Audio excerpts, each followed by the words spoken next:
Thank you.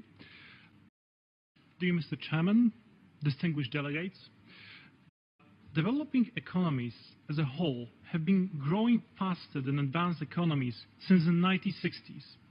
However, they made very little progress in terms of their income per capita at the same time. Of these countries that were middle income 60 years ago, 3/4 are still in the same group.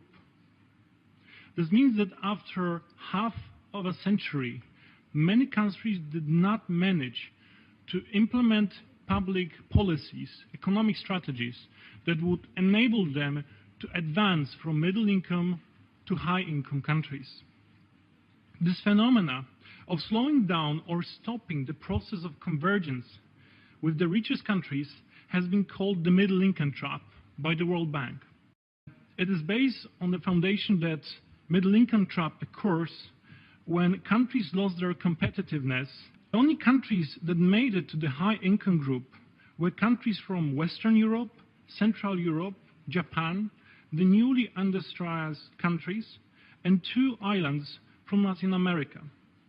The recent studies provided by the OECD, the IMF, the World Bank, and academic research suggests that what made their economies able to escape the middle income trap is high stock of social capital, understood as human capital, institutions, and infrastructure. We need human capital, high human capital, because we need people that are well educated, organized, and have ideas. We need institutions that enable these ideas to be transformed into new business, products, markets, and we need proper infrastructure to make these goods, these businesses, and these new markets available for many. Perhaps out of these 3, institutions are, however, the most important because they not only regulate the business activities, but they also regulate democracy. They also regulate human rights. They also regulate the level of freedom which is available for people, for citizens around the world. And there are more and more evidence suggesting that these 3 have an enormous impact on how fast economies grow in the long term.